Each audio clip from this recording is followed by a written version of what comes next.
Hello and welcome. This is Cheryl. Thank you so much for joining me today. Today we are on day 12 of the 12 days of Stitchmas. So today is the very last day. The 12 days of Stitchmas is a crafty advent calendar with 12 different windows in it. Each one has a holiday themed stitching die. So I have all of my videos from this playlist or from this calendar in the same playlist. So if you missed a video or missed a day, you can check it out in the same place. And then if you want more inspiration, I did another playlist last year with the 2024 12 Days of Stitchmas calendar. Those are great too, as well as the fact that Spellbinders still has those calendars in stock. So if you love stitching dies, they're a great way to do it, and they're just so much fun to create with. So today we have this Christmas soldier, drummer boy slash nutcracker. I think you could go several different ways with this. There is a lot of pieces to this die set, but he turns out so cute. So I have most of my pieces die cut out of poppy cardstock, some of the accent pieces die cut out of raven, which is the black cardstock.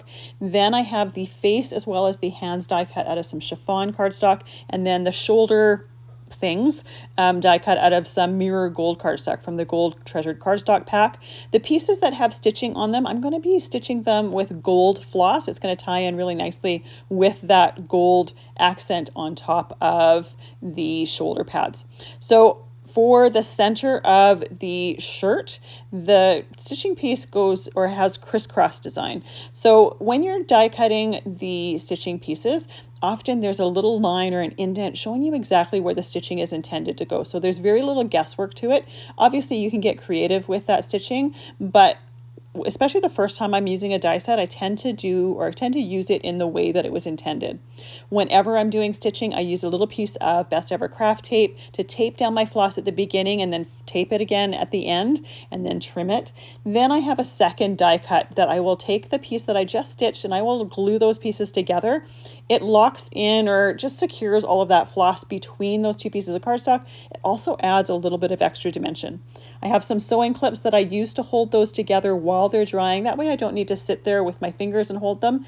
Because that floss gives it a little bit of extra dimension, you do need something that holds it. So if you don't have sewing clips or paper clips or clothespins, your fingers will have to do, but it's always nice to have something else holding it while you're working on other things.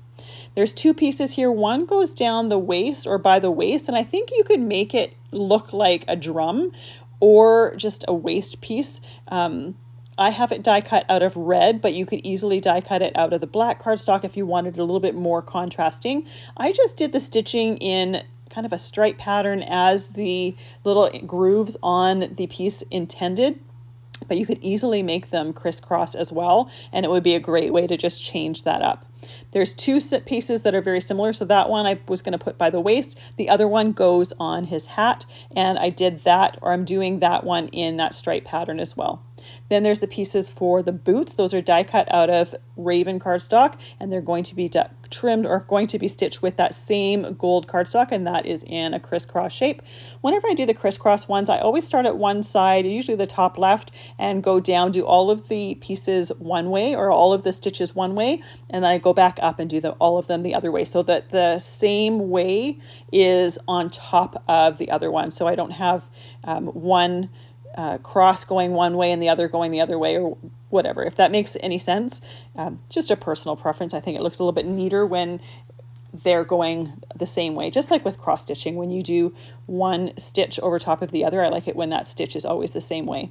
So once I have all my stitching pieces stitched and glued together, they're sitting to the side, they're drying, I can start assembling my little guy here. So I'm going to start at his head and work my way down. The pieces are really, really easy to put together. I'm using Bearly Art glue in a fine line bottle, so this works well for gluing pieces together. It also works really well for gluing cards together. So you can glue larger pieces or small pieces. The fine line bottle means you can just use tiny, tiny bits of glue, but you can easily put it on a piece of cardstock to assemble your card. And I like the liquid glue because it gives you that wiggle room to make sure that you have things placed exactly where you want them to go. So like I said before, there is a lot of pieces to this, but it's fairly self-explanatory where they go. There's only one piece that I had no idea where it went. That's this piece here that I'm showing you. It's just a tiny little piece that has a rounded edge to it. I never did figure out where it went, and I'm sure it's somewhere that would make total sense and is probably pretty obvious. But by the time I was done, I didn't feel like it was missing anything either. Now that I say this as I'm doing my voice recorder, I think it might be for the top of the hat. I know I realized what it was while I was die cutting, but once it came time for assembly, I couldn't remember, and it's been a very busy week. But now that I'm saying it, I think it's for the little top of the hat. Anyways, it doesn't look like it's missing anything without that piece. So if you happen to do the same as I did and forget where it goes, it's going to be fine. It'll still look great.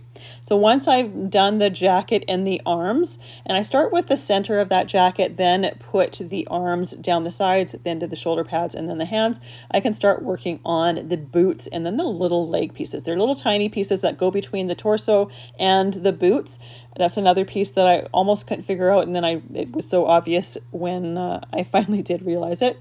I am trying to make sure that we're all nice and lined up, and I don't have pieces of cardstock at a weird angle where I don't want it to go.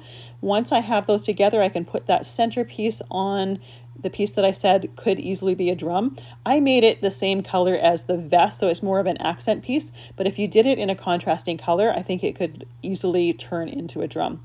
I set that aside so that it could dry fully while I was creating the background. For this particular background, I'm just using the Argyle Plaid embossing folder. I often love using just embossing folders for the backgrounds for these. Sometimes I'll use press plates because I like creating backgrounds that have texture to them, but that they're not loud and take away from those stitched die cut pieces.